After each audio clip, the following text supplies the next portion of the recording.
Good morning, and welcome to the First Unitarian Church. Another Christmas is almost upon us, and as always, it comes when we need it most.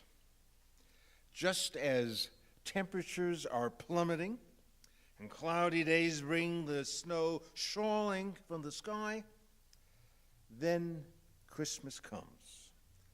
When the nights are longest, the paths the narrowest, the snowbanks the highest, the walks most slippery, the long, worn year just about worn out.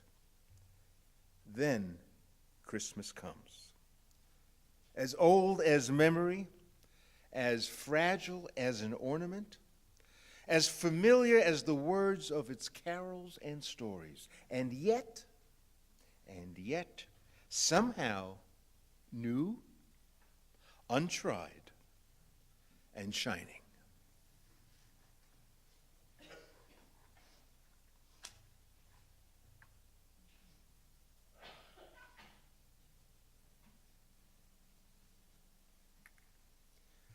Symbol of light and of knowledge, symbol of warmth and freedom. We light this chalice as a symbol of our faith. Here we gather to celebrate hope and the infinite possibilities of love. May we open our service turning our hymn books to number 235.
Good morning, and fa-la-la to you. We begin our service, as we do each week, by pausing for a moment to gather ourselves and to be gathered, to pay a few moments of attention together to the silence and to the stirring within us and between us. Won't you please join me by turning in silence towards that which you find most holy, for prayer, for meditation, and for reflection.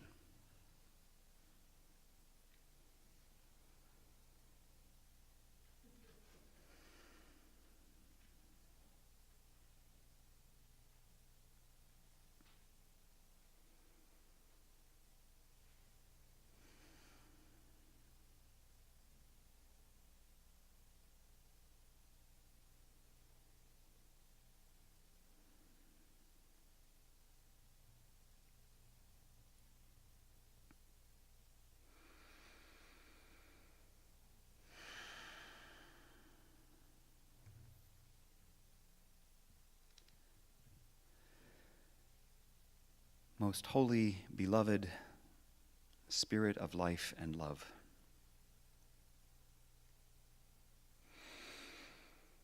You who are present in endings and beginnings, in celebration and in mourning, in the dying of old hopes and the birth of the new. Be present to us this day. Be present to us and in us as we gather here. As we gather amid preparations and ponderings, amidst ongoing everyday scandals and tragedies, in Aleppo and online, in our neighborhoods and our homes and our hearts. Amid elections and electoral colleges, city councils, holiday menu decisions, cabinet picks, and cabinet stocking. Amid the gathering of gifts and of grief, of family and friends, amid openings of movies and presents, be present in the opening of our hearts and minds.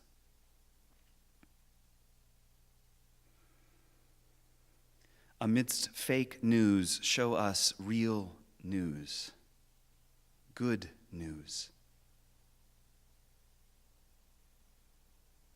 Remind us that the Savior is indeed born and waiting to be born here, among us, within us, around us every day. In our every word and deed, and in deeds done to us.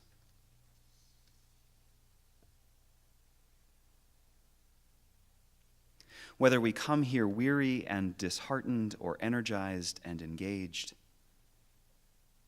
whether we come outraged and alarmed or comforted and consoled, in this time, in this place, in these people, help us to rest on the forming edge of our lives and to gather what we truly need.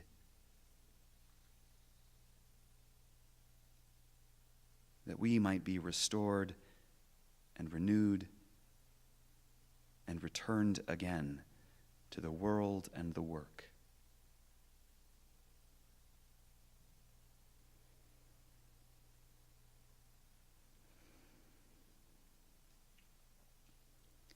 These and all the silent meditations of our hearts and minds, we turn to you.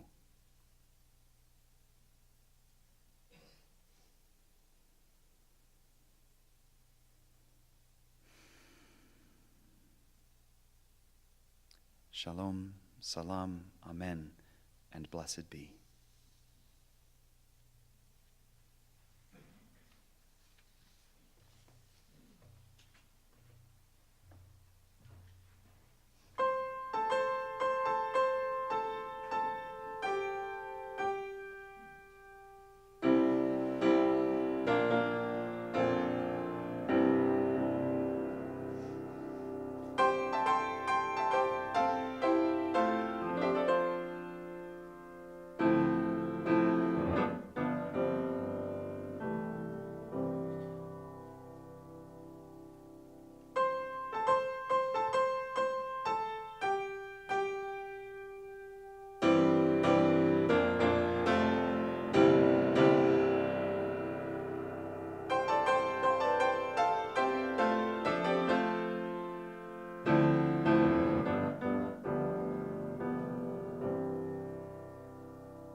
How many are familiar with Charles Dickens' A Christmas Carol? You think? You think? Well, we're going to look at it a little differently. We're going to take a look at Ebenezer Scrooge through a psychoanalytical lens. What a complex figure he really is. And it's amazing how we think we know about Scrooge, but we're just recollecting stuff from childhood memories about the story. It's amazing. There is a word that's not a very nice word that I'll be using here, that's just in the reading, but it's nothing we can't handle. In fact, not too long ago, I did a sermon on the topic of people who are identified as such. And got away with it. So hopefully...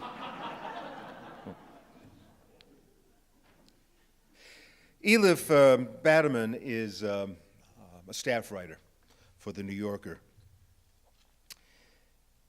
For much of my adult life, I believed inaccurately that I knew the story of Charles Dickens' A Christmas Carol, that I remembered it from childhood. It was about a miser called Ebenezer Scrooge who, when wished a Merry Christmas, would always say, "Bah humbug." Then three ghosts came from the past, present, and future, and showed him how he was and had previously been an asshole. Got that out of the way. Then he saw his own grave and understood that Christmas was real. So he finally spent some of his money and bought a giant turkey for a disabled child. I might never have realized how much was missing from my recollection had I not read in A Christmas Carol marathon at the Housing Works bookstore earlier this month. My assigned passage was the one in which the ghost of Christmas past takes Scrooge to revisit a scene from his childhood. I was totally unprepared for how sad it was. The two of them fly out a window in London and arrive at the underheated country schoolroom where Scrooge, as a little boy, had been left alone for Christmas, after all the other boys have gone away on ponies. Scrooge weeps to see his poor, forgotten self as he used to be, reading alone in a corner. And then the ghost shows him some of his favorite literary characters, the ones who kept him company as a child, and he laughs with delight.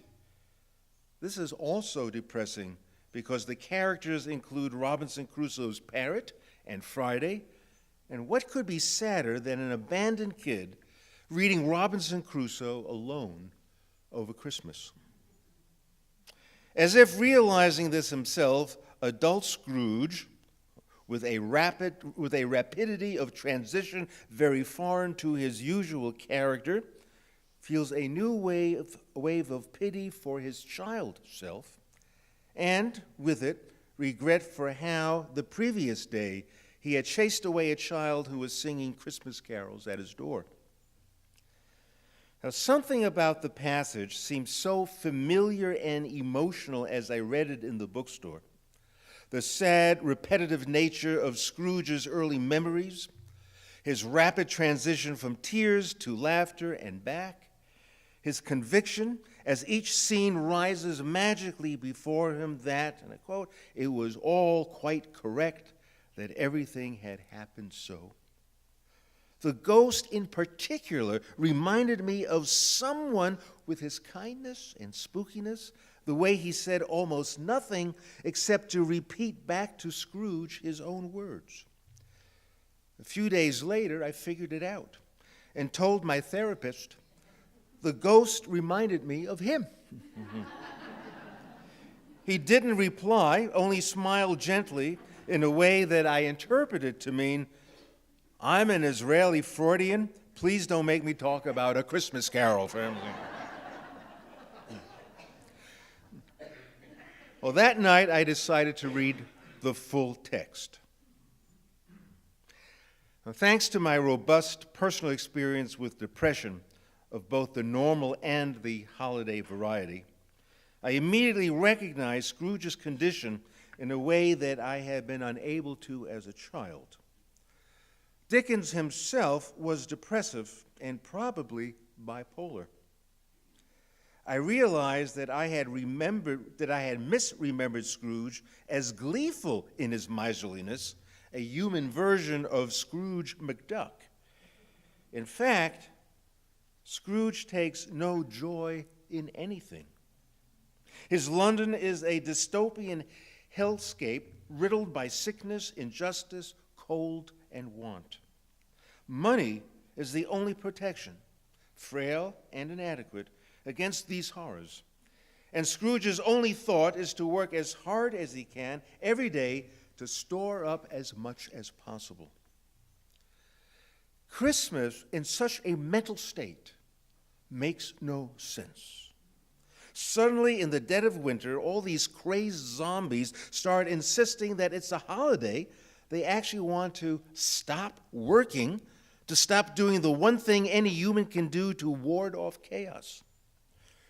From the book, my clerk with 15 shillings a week and a wife and family talking about a Merry Christmas, Scrooge mutters, I'll retire to Bedlam. Bah humbug isn't an exclamation of glee, it's an indictment. What right have you to be merry? What reason have you to be merry, Scrooge demands of his nephew, whose debts exceed his income?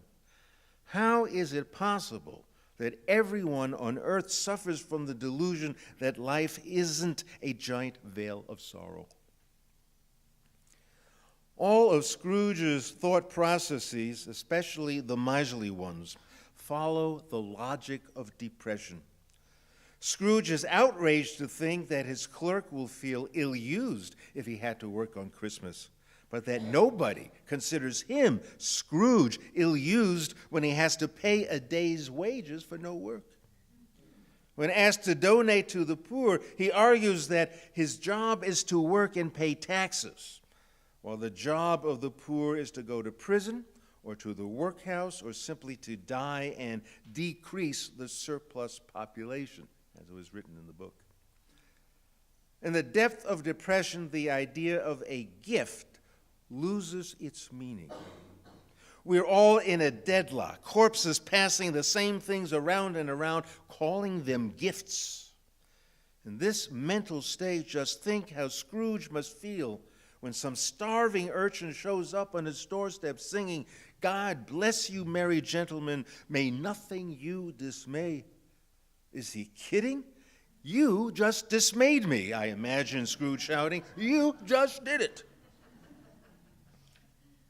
At the beginning of A Christmas Carol, Scrooge embodies one of the central tenets of depression, that one has always been this way and always will be.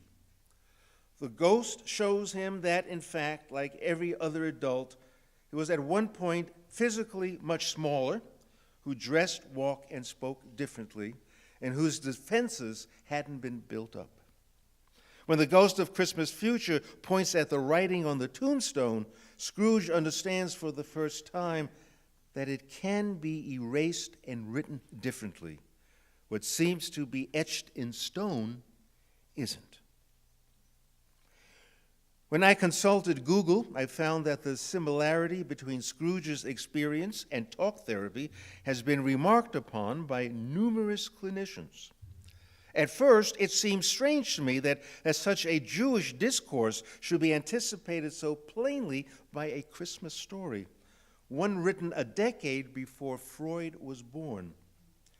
But when I thought about it more, it started to seem less strange. Freud read and admired Dickens. His first gift to his fiancée in 1882 was a copy of David Copperfield.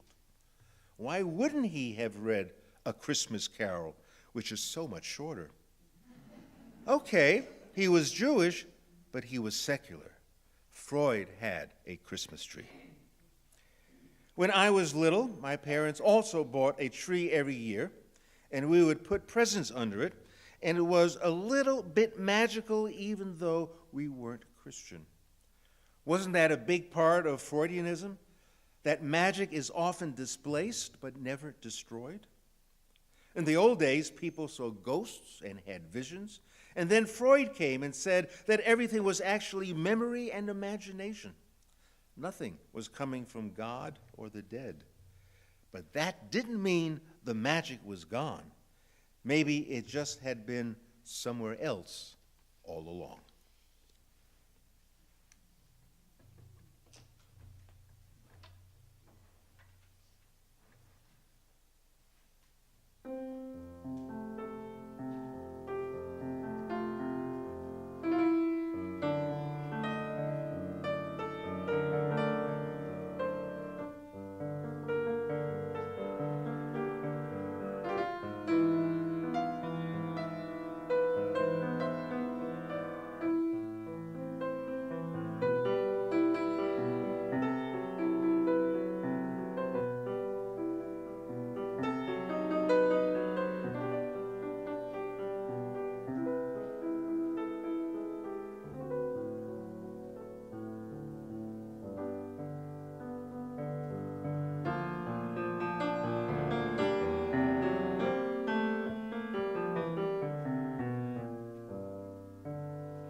No magic missing there, right? Thank you for your magic hands, David. Good morning again. I invite you to take a moment and look at your hands. Cup your hands. What do you see there? What are you holding? Magic. It is not missing or gone. It is in your hands, in our hands, always. There are many more opportunities to look for magic in the world and in our lives, and for a few of them, you can check your bulletin insert. There are many things going on in the life of this congregation, always, and especially at this holiday season. Especially draw your attention to a few of these things. Our congregation is continuing to serve several meals a month at the Homeless Youth Resource Center, and this Sunday is our Sandwich Sunday, so our high schoolers will be making sandwiches to be delivered as lunches to homeless teens. And they'll also be selling fresh-baked cookies after the service that will help replenish our funds to do this. So if you smell cookies and are ready to buy some to contribute to that fund, that's some magic you can engage in. There are adult classes going on. Tickets to our solstice service, which is coming up this Wednesday night at 6 p.m., are still available. There's also a chili dinner afterwards, and I understand we're still in need of people to make chili and desserts. So if you have some time to make a pot of chili or to bring some desserts to that, please sign up at the religious education table. This year's solstice service will feature Celtic dancers and a bagpiper. So if that piques your interest, please plan on coming on Wednesday at 6 o'clock. Also, please pay attention to our holiday services that are listed in here. Our last Jazz Vespers of the year is this evening at 7:30, Christmas Cool. It fills up fast, so please come early. There's oftentimes standing room only, but it's a great way to ring in the season. In addition to our solstice service, which is going to be followed by dinner and dancing and drumming, we have 2 Christmas Eve services coming up on Saturday night, 5:30 and 7. And we still need 1 usher for the 5:30 service. So if you could show up 35 minutes early and you can greet people and you can pass out candles and light them and be a jolly presence, please let me know after the service, because we do need folks for that. And the next 2 Sundays, we will have 1 service only. So 1 service on Christmas Day at 11 with no childcare and no religious education, and 1 service on New Year's Day at 11 o'clock with only childcare. So just mark your calendars for those things. In addition to those, of course, the choir is doing some great fundraising. There are all kinds of yummy treats out there, as well as illuminating gifts. Check it out if that piques your interest. For now, though, we turn to your illuminating gifts and your magic as we gather this morning's offering. Please, as the offering is gathered, take a moment to introduce yourself to someone nearby who you do not know and wish them happy holidays.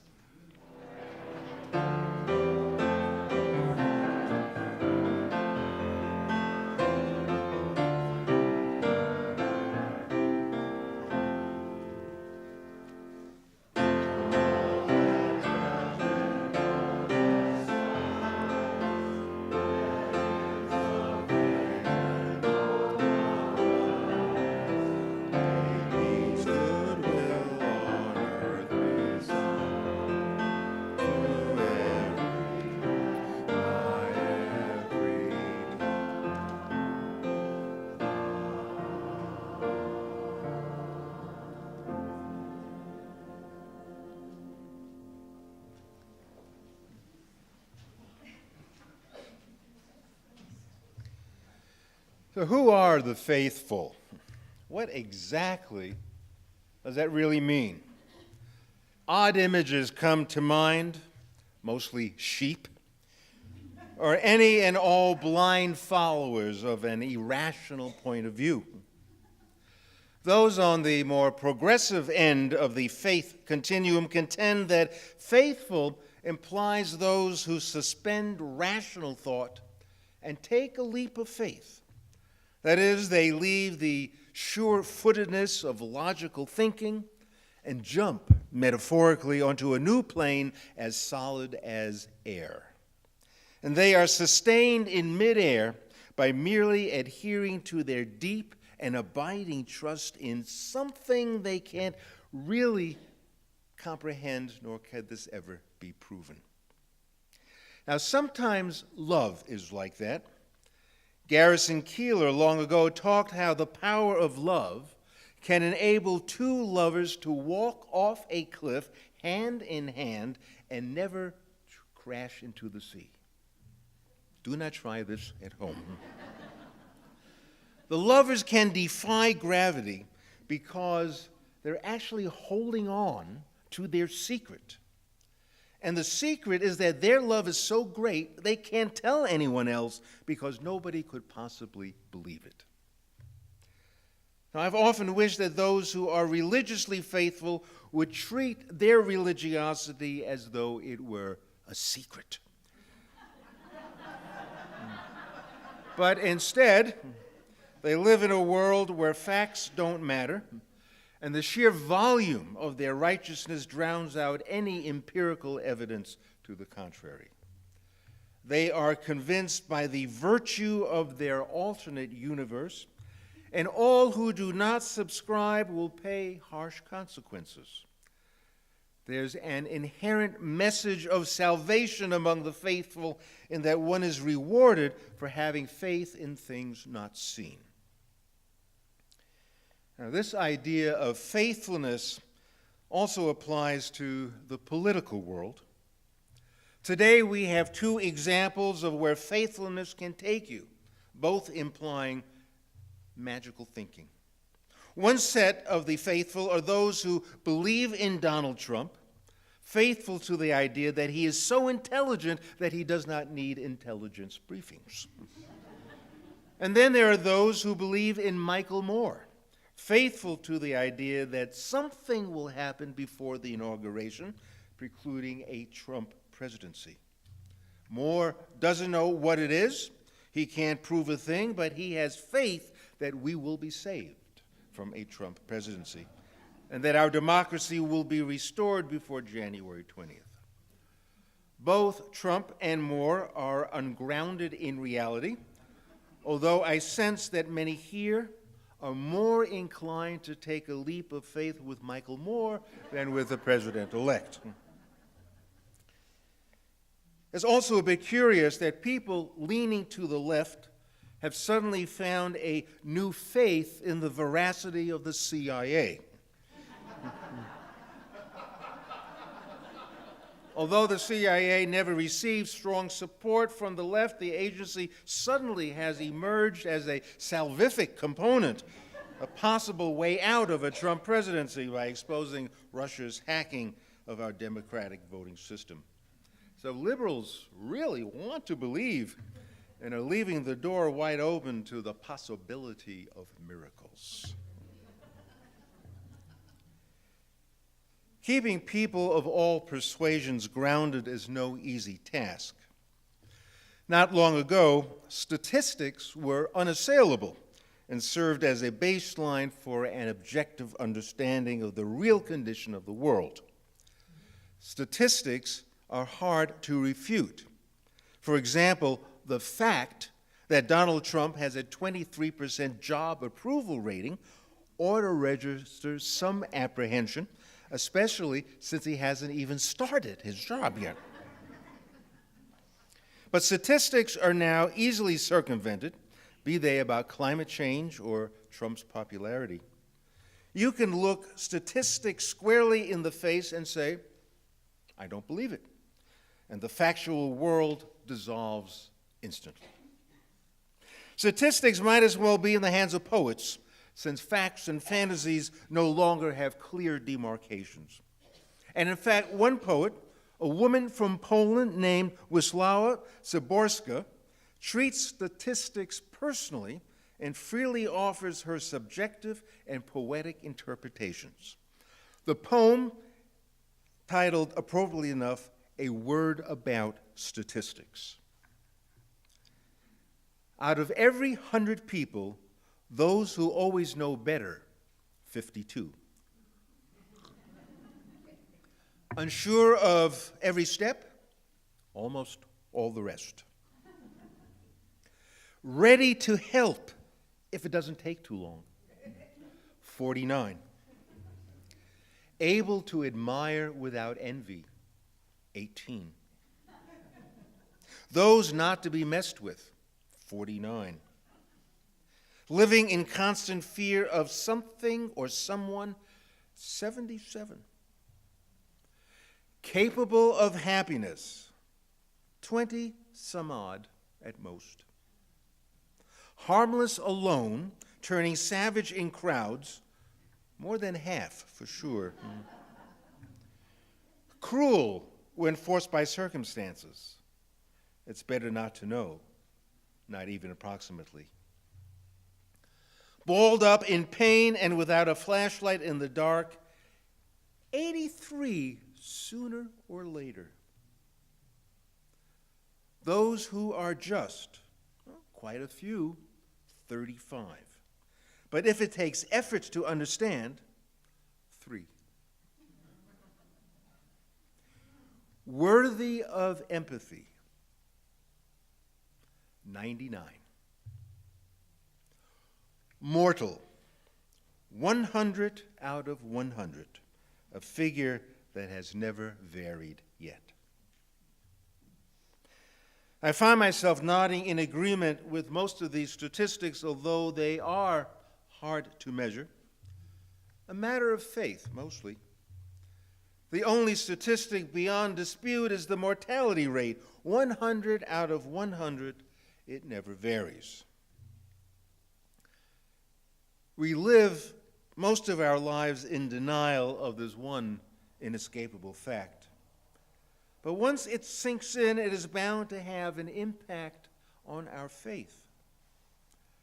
Ebenezer Scrooge was reminded of this when he saw his own tombstone. It really rocked him. But those who lean left religiously are not really interested in any real estate once they leave this world. And because they refuse to believe in anything supernatural, liberals tend to exclude themselves from the company of the faithful. They're over there somewhere. But faith transcends the mere compliance with doctrine. The essence of faith lies not in magical thinking, but in efforts to understand what in life gives us confidence. Faith and confidence are easily interchangeable. We need confidence in something. What do we believe in to help us even get up in the morning, brush our teeth, place one foot in front of another? Without faith in life itself, we are left with nothing but cynicism and contempt and despair. Without confidence in life-sustaining elements such as joy, love, compassion, human goodness, we slip off the precipice into nihilism and the perspective that nothing is worthwhile. We are then spiritually dead. So come, all ye faithful.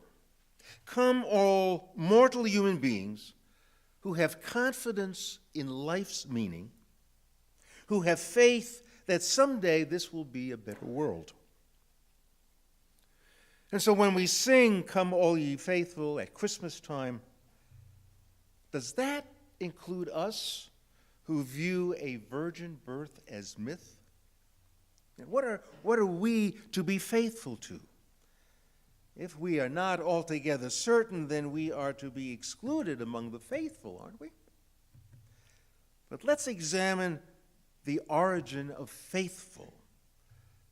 Coming from the Greek root fidel or fidelity, was always understood as a matter of being faithful to ideals, faithful to values, keeping fidelity with what is good. Implicit is the call to be faithful to life itself. Pushing that concept as far as it can go, it calls for faith in life even in times of darkness and while experiencing great sadness or tragedy. Come, all ye faithful who refuse to fall into despair. That which faith needs to overcome primarily is doubt. Many of us have suffered through the wrenching experience of doubt as our religious fidelity gave way to no longer trusting fake news. Facts are irrelevant in religious orthodoxy, so we leave that faith behind because we like factual stuff that gives us solid grounding. Now, people may say we lost our faith, being overwhelmed by doubt, but instead, we're actually seeking a new faith, a new confidence in life that will ultimately sustain us. We're still counted as the faithful by virtue of our fidelity to values and ideals. A few years back, there was a big deal made about a book on Mother Teresa, in which she wrote in her private journal, which was quoted in the book, Mother Teresa wrote, "In my soul, I feel just that terrible pain of loss, of God not wanting me, of God not being God, of God not existing." A few years after founding the Missionaries of Charity, she wrote to the Archbishop of Calcutta, this was 1957, "I find no words to express the depth of my darkness." Keeping fidelity with life posed a challenge even for this blessed saint of a woman. And I think back to the poet's subjective statistics, people balled up in pain and without a flashlight in the dark. Keeping faith with life presents all of us with a simply awesome task. And the task is compounded when even the caregiver no longer has confidence in a supernatural entity that offers relief, or frankly, doesn't have confidence in much of anything any longer. Working with the abandoned poor in Calcutta, Mother Teresa demonstrated how 99 people out of 100 are worthy of empathy. But she often described her personal world as one of darkness and made it clear that she herself doubted the world. Mother Teresa doubted the world? Wow. Well, we all do, kind of, don't we? Don't we really doubt the world at present? It's the doubt that led Mother Teresa to despair. It's the doubt that has sent millions of Americans into deep post-election depression. It's not just doubting doctrine that sends people into a tailspin. It's doubting life itself, that we cannot find any confidence in what might possibly sustain us.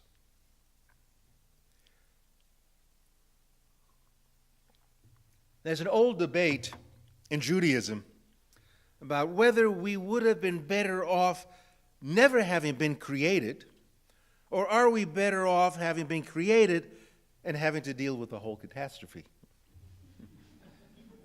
They really did debate this, and after 2.5 years, it resolved itself with both sides finally in agreement.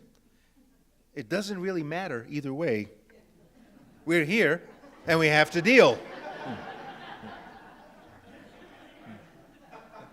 They agreed that God created us, so it's pointless to discuss it further because God is good and the creation is good, but unfortunately, not all people fulfill God's instructions on living.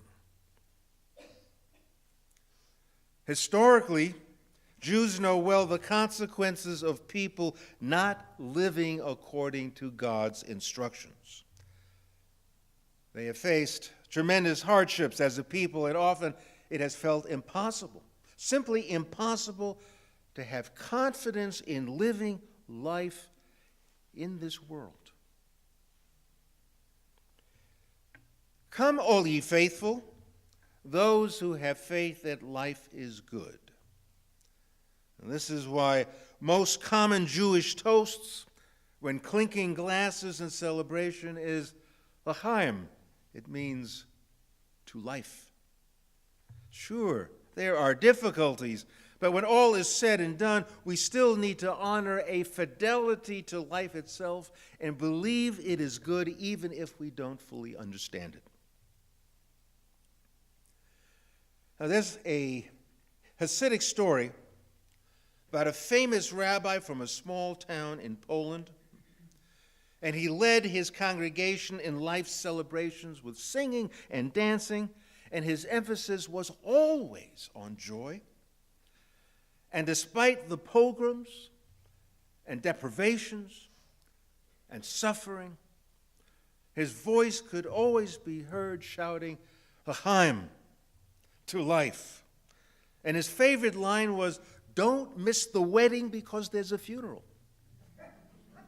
To life. One day, as members of his congregation were singing and dancing, they noticed the rabbi's absence. This was unheard of. And they immediately began to worry, which is also very much a part of the Jewish tradition. They went out searching for him, and when they arrived at his house, they saw the second-story window open. And on the ground, under the window, the rabbi lay bruised and broken, though alive. And they gathered around him, comforted him, carried him upstairs to his bedroom. He looked at them weakly and then implored them to go. Return to the celebrations of the festival. Go, have fun. Continue with your dancing, he said. But they had so many questions. They wanted to know how he got to the ground. Was he pushed? Was there a robber or an agent of an unfriendly government? The rabbi would only respond that a great and terrible force took him through the window and brought him down. No further details, just a lot of questions, unthinkable questions. Could a holy man, a teacher of righteousness and joy, fall so low as to feel this ultimate loneliness and despair and then act on it? Doubting the world can annihilate the spirit. Fidelity to life can be more trying than we think. The rabbi in the story lost his faith.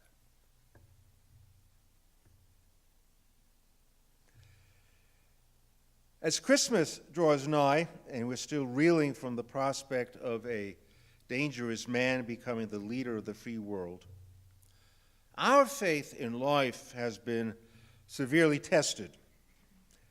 Too many doubts exist for us to feel confidence in walking towards the future. But we simply cannot abandon our ideals and values. Christmas reminds us of our need to remain faithful. Now, this is going to be a struggle for many of us, as it feels our values are being systematically destroyed, ripped apart, shredded beyond recognition. But this is the time to ask, when the call goes out for all the faithful to come together, will we be among them? And that's what I cherish about this community. No slackers allowed. And when we feel our faith slipping away, when we feel a loss in confidence in life's meaning and purpose, and in the inherent goodness of humanity, once we feel that slipping away, all that can possibly sustain us, we have each other. We have one another to help us keep the faith. Come, all ye faithful. That means us. L'chaim. To life.